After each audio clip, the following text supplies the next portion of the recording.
चाचा का bioscope welcomes you.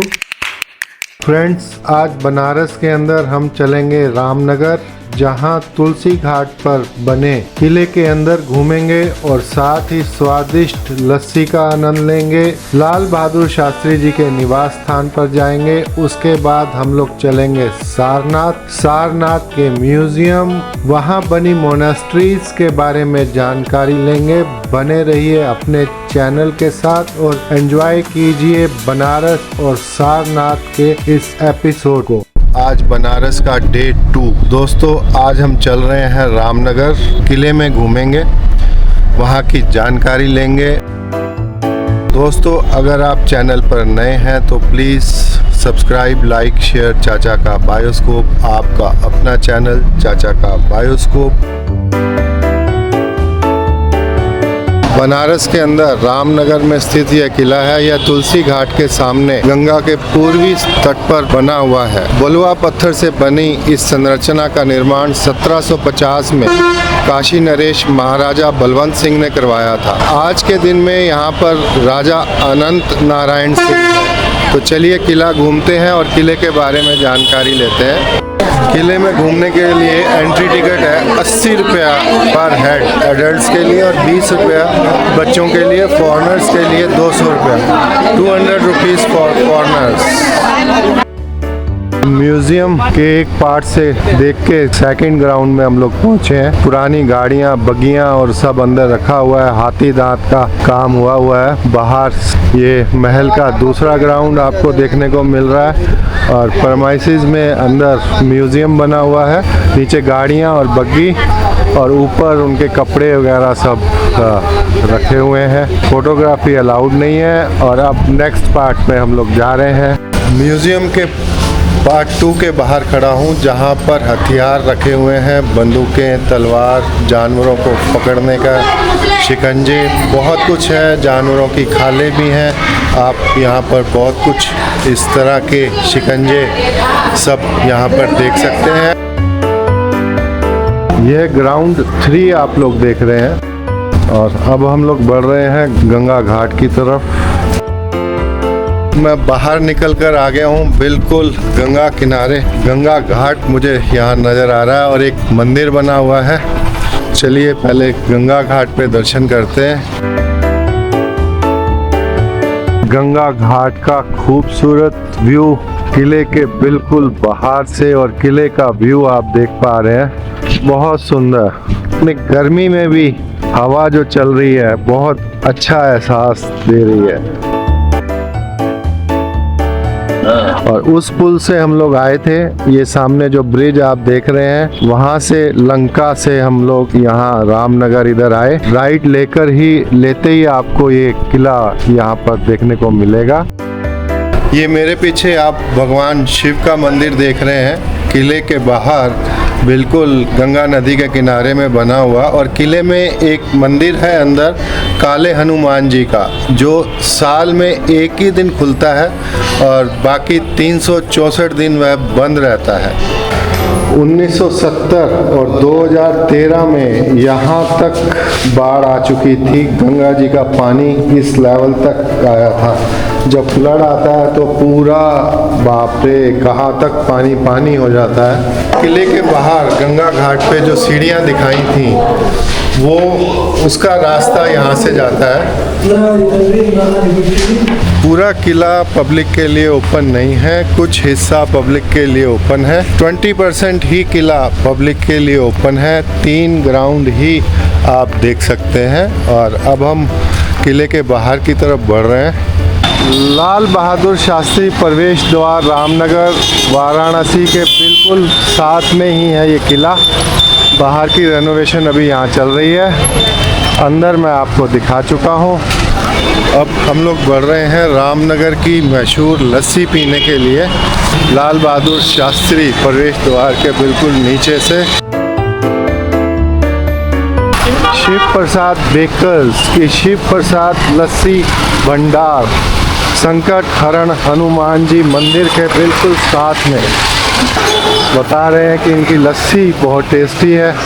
तो चलिए लस्सी का टेस्ट लेते हैं। गर्मी भी बहुत है।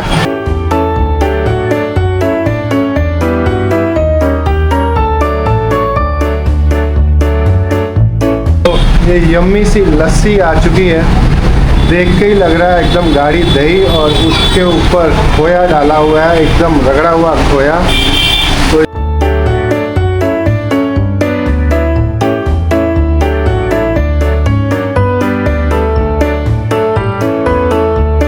एकदम गाढ़ा दही है और ऊपर जो रबड़ी डाल रखी है, जैसे रबड़ी फलूदा में रबड़ी डलती है, वो इसको अलग सा यूनिक सा टेस्ट दे रही है। हल्का मीठा दही है लेकिन रबड़ी ऊपर डालकर उसका टेस्ट बहुत बढ़िया आ रहा है। समझा बनारस आओ तो अकेले में घूमने आओ तो लस्सी पी के जरूर जाना। 60 रुपए का ये कोना देते हैं लेकिन वर्थ है। कैसी लग रही है लस्सी आप? बहुत अच्छी लग रही है। हमेशा यहीं रहते हैं बनारस में? नहीं, मुगल तरह कमाते हैं, संकट मुझे नहीं तो खाते हैं। अच्छा, तो आप पहले भी आते हैं यहाँ लस्सी पीने? जी जी। इस समय हम खड़े हैं शिव प्रसाद लस्सी भंडार के आगे। अभी आपने हमें यहाँ लस्सी पीते हुए भी देखा और ये शास्त्री चौक है और शास्त्री द्वार जहाँ किले के पास से मैंने आपको दिखाया था, यहीं हमारे आदरणीय लाल बहादुर शास्त्री जी का घर भी है। ये उनकी मूर्ति यहाँ पे बनी हुई है और यहाँ से तकरीबन 800 मीटर गली के अंदर जाना पड़ेगा और ज़रूर देख के आएंगे। मैं आया हूँ लाल बहादुर शास्त्री जी के निवास स्थान पर। अंदर कैमरा अलाउड नहीं है लेकिन मैं आपसे रिक्वेस्ट करूँगा कि अगर आप बनारस आते हैं तो यहाँ ज़रूर आएँ।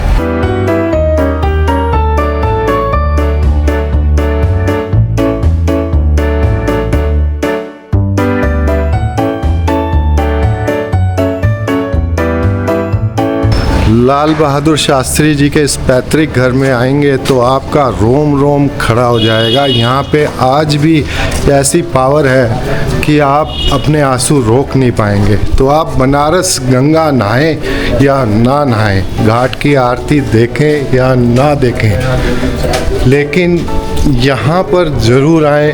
डायरी में नोट कर जाएं कैसे हमारे वो प्रधानमंत्री थे, कैसे हमारे ये पूर्वज थे जो हमारे देश के लिए और हमारे लिए लड़े। अभी हम बढ़ रहे हैं राजघाट पुल की तरफ और ये सामने रेलवे ट्रैक आपको नज़र आ रहा है। अंग्रेज़ों के टाइम का बना हुआ ये पुल है।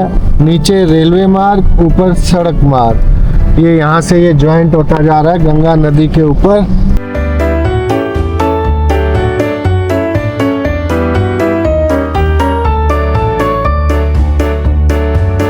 सारनाथ रेलवे स्टेशन के बिल्कुल बाहर खड़े हैं। ये लेफ्ट में इधर सारनाथ रेलवे स्टेशन, सीधा रास्ता गया वाराणसी, 80 घाट। यहाँ से 14 किलोमीटर 80 घाट, सारनाथ के मंदिर यहाँ घूमेंगे।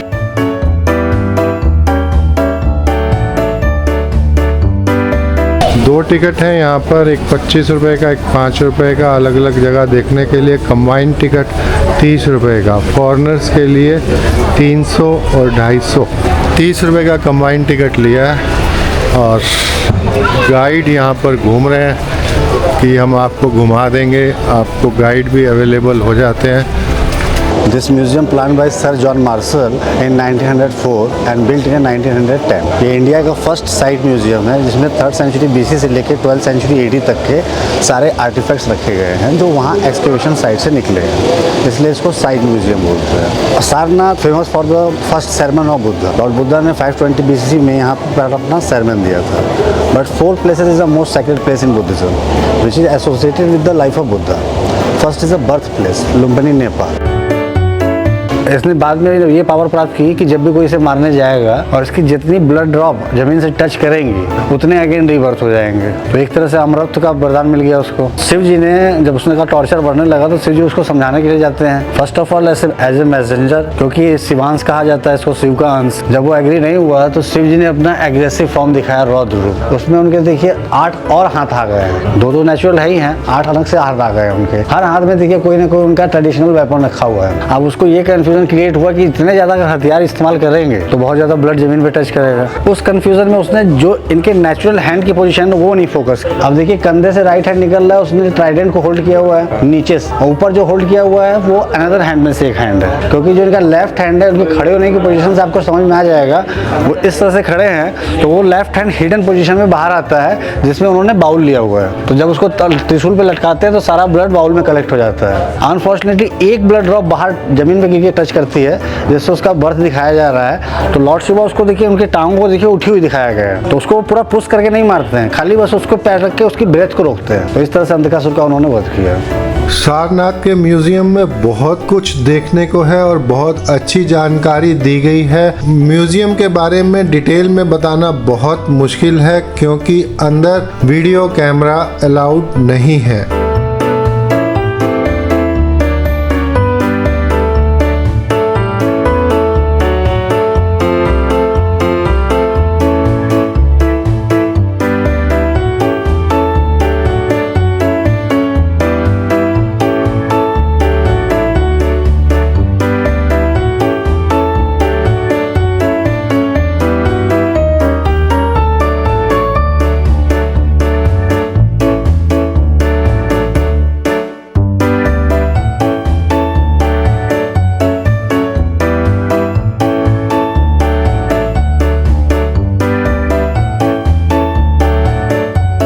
ये लेफ्ट वॉल है, यहाँ से इसका एंट्रेंस प्रोबेबली माना जाता है, क्योंकि कोई भी नहीं कह सकता कि एंट्रेंस किधर से था। उधर आपका लास्ट बना हुआ है। बट 800 साल पहले लिटरेसी में इतना बड़ा डिफरेंस था कि अगर आप यहाँ साइन बोर्ड लिख के लगा देते, क्योंकि लैंग्वेज में लगाते, जो लैंग्वेज हमारी चल रही थी संस्कृत, तो संस्कृत तो कोई पढ़ता नहीं था उनमें, पाली लैंग्वेज में सारे उनके कॉन्सेप्ट आए हैं। 84,000 उपदेश उन्होंने पाली लैंग्वेज में दिए हैं। तो उस समय साइन बोर्ड से तो 80% लोग पहुँच ही नहीं पाते। That's why they use the indicators. जो हाफ सर्किल आप देख रहे हैं attach to the monastery. So 8 month के ड्यूरेशन में अगर कोई आता है, तो अगर यहाँ कोई अवेलेबल नहीं है, तो वो जहाँ हाफ सर्किल देखेगा और समझ जाएगा कि इस हॉल में मुझे मेडिटेशन और प्रेयर करना है। Are the fragment of the main pillar. Included land capital, its total height was 15.25 meter, and it was established here 1500 years, 3rd century BC till 12th century AD. Because its base diameter was 0.71 meter and top diameter was 0.56 meter. Pillar का इस्तेमाल अशोक ने किया था यहाँ पे warning देने के लिए। जैसे मैंने बताया कि Buddha was acceptable for 100% people, और उसकी जगह कोई भी एक्सेप्टेबल नहीं होगा। अशोका उसके बाद एक्सेप्टेबल हुआ because Ashoka known as a Chand Ashok. उसने एक ब्राह्मी स्क्रिप्ट में वार्निंग दी कि अब जो भी संघ को ज्वाइन करता है वो कोई भी ऐसी एक्टिविटी में खुद को इन्वॉल्व न करे जिससे संघ में डिस्प्यूट पड़ने के चांसेस हो। अगर ऐसा करते हुए कोई पाया जाएगा, उसको सफ़ेद वस्त्र पहना के संघ से बाहर कर दिया जाएगा और ऐसे स्थान पर रखा जाएगा जहाँ मॉन्क्स और नन्स का जाना अलाउड न हो। दूसरा एक चीज़ ये था कि जो चतुर्मासी लोग स्टे करते थे तो उसमें उनको फास्ट रखे जाते थे, क्योंकि वॉक नहीं करना था तो जनरल चीज़ें अवेलेबल होंगी नहीं, तो उस ड्यूरेशन में ये लोग फास्ट करते थे। तीसरा ये था, इस आदेश की कॉपी एक संघ के ऑफिस में और एक मॉन्क्स और नन्स के बीच में डिस्ट्रीब्यूट करनी चाहिए। की वजह से फोर्सफुली वो मड में धंस गया। फिर एफ.ओ. अटल ने 1905 में जब खुदाई की, उनसे पहले एक खुदाई की थी मेजर किट्टो ने 1851-52 में। 1905 में एफ.ओ. अटल वो व्यक्ति थे जिन्होंने हमारा नेशनल एम्बलम ऑफ इंडिया खोजा था। तो ये हर्मिका है ईंटों वाला स्ट्रक्चर, और इसमें जो सबसे खूबसूरत चीज़ है वो ये रेलिंग है। हर्मिका को प्रोटेक्ट करने के लिए स्क्वायर रेलिंग बनाई गई थी जो कि चारों तरफ से हर्मिका को प्रोटेक्ट कर सके। बट इसकी खूबसूरती क्या है कि आप इसकी इधर से डिज़ाइन देखिए कि ये सिंगल रॉक को कट करके डिज़ाइन दी गई है, इसमें कोई भी जॉइंट नहीं है। नीचे आप देख रहे हैं पाइपिंग्स की गई है, पिलर्स बनाए गए हैं और कितनी खूबसूरत मोल्डिंग की गई है। आज के डेट में लोग मशीनों से भी इतनी फिनिशिंग नहीं दे पाएंगे। फिर आप देख रहे हैं इनसाइड द रेलिंग, ये एग्जैक्टली वो प्लेस था जहाँ बुद्ध जी की कुटिया हुआ करती थी। इसको गुप्त पीरियड में 61 हाइट फीट का मंदिर बना दिया गया। मूल गंध कुटी जो मैंने आपसे बताया वही ये मंदिर है के रिमेन्स है। As per Hindu architecture it was a square temple, और नागर शैली में हिंदू मंदिरों में आगे मंडप दिया जाता था, तो सामने ये रेक्टेंगल मंडप दिया गया है। थोड़ा सा आगे आ जाइए। एंशियंट हिंदू मंदिरों के जो एंट्रेंस होते थे वो प्रॉब्ली ईस्ट साइड में होते थे। तो ये जैसे देखिए आपको एक पिलर ये दिख रहा है, एक पिलर ये इसका एंट्रेंस वाला हो गया। और ये जो प्लेन गार्डन देख रहे हैं, ये आप समझ लीजिए कि वो ऑस्पिशियस प्लेस है जहाँ 4 महीने लगातार बुद्ध ने मेडिटेशन और प्रेयर किया था। इन सबको कहते हैं इच्छा पूर्ति स्तूप, जो छोटे छोटे आपको दिख रहे हैं सब। 600 साल इसका रख रखाव नहीं किया गया तो ये डैमेज इतने ज़्यादा हो गए जब बुद्धिज़्म ख़त्म किया गया। अदरवाइज़ आप देखिए इनकी एक्यूरेसी क्या है कि एक फ्लावर की पूरा डिज़ाइन बनाने में 3 पत्थर का इस्तेमाल किया गया है। देखिए इस लोटस का ऊपर जो है एक पत्थर है, उसके नीचे आधा लोटस आया हुआ है और तीसरे पत्ते से इसकी लीव्स जा रही है। तो ये कितना अपने आप में अल्टीमेट स्ट्रक्चर था। अगर इसको सैकड़ों साल से प्रोटेक्ट करके रखा जाता तो आज कुछ अलग ही नज़ारा होगा। अब ये जो आप विंडो की शेप देख रहे हैं इनको बोला जाता है आले, नीचेस। ये अराउंड 8 बनाए गए थे संभवतः गुप्त पीरियड में, जिनमें 8 बुद्ध की मूर्तियां स्थापित की गई थी। इसको थोड़ा सा दूर से आप देखेंगे तो ये मंदिर के शिखर की तरह नजर आएगा, इसलिए इसको हिंदू आर्किटेक्चर भी कहा जाता है। और ये जिसमें मूर्तियां स्थापित की हैं उसको हाईलाइट करते हुए आगे की तरफ निकाला गया है और सेकेंड पार्ट अल्टरनेट देखिए इनसाइड गया हुआ है। तुम बोलते हैं अच्छा। और बुद्धिस्ट पीपल बिलीव लाइक अ बुद्धा फीट, तो इस पे लोग ये गोल्डन फॉइल वगैरह लगा देते हैं क्योंकि ये लोग का बिलीव होता है तो थाईलैंड श्रीलंकन पीपल मोस्टली कि when Buddha got enlightenment there whole body was a golden, but ऐसा ही इसको मना करती है। तो आप देखेंगे यहाँ सब जगह पे पहले जब ये रेंग नहीं थी तो देखिए कितनी जगह लगाए गए हैं। आपकी कोई विश है तो पत्थर को इस तरह से टच कीजिए, मन में विश को रखिए, जैसे वहाँ मनौती और इच्छा पूर्ति बनते थे। आपकी विश पूरी हो जाए तो दोबारा एक बार आके थैंक्स कह दीजिए। मोनेस्ट्री है 1500 ईयर्स ओल्ड, गुप्त पीरियड में इसका निर्माण कराया गया था। Highly level Monks, those people not allowed stay with the common person. इसकी आर्किटेक्चर उनकी इतनी डेवलप थी कि 1500 साल पहले उन्होंने 2 गार्ड रूम दिए।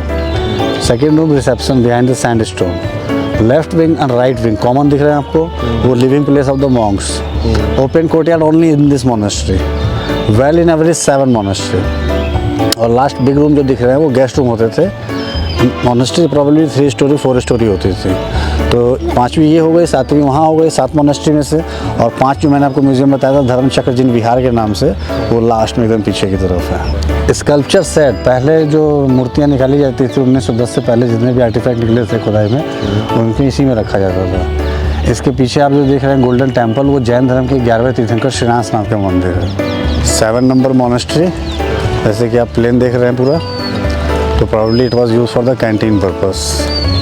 सारनाथ म्यूजियम और मोनेस्ट्रीज देखने के बाद जो अब खंडित अवस्था में है, लेकिन पूरा कल्चर पूरा इतिहास यहाँ का बयान कर रही हैं। गाइड करना नहीं भूलिएगा, गाइड के बिना सारनाथ घूमने का मजा नहीं आएगा, गाइड ही अच्छे से एक्सप्लेन करते हैं। अब हम बढ़ रहे हैं यहाँ पर मशहूर बंद बटर और बंद रबड़ी और यहाँ की कुल्हड़ वाली चाय का एंजॉय करने के लिए। दोस्तों, अगर आप चैनल पर नए हैं तो प्लीज़ सब्सक्राइब, लाइक, शेयर चाचा का बायोस्कोप, आपका अपना चैनल चाचा का बायोस्कोप। कमेंट्स जरूर भेजते रहिए, हमें आपके कमेंट्स का इंतज़ार रहता है। मिलते हैं अगले हफ्ते नए डेस्टिनेशन पर।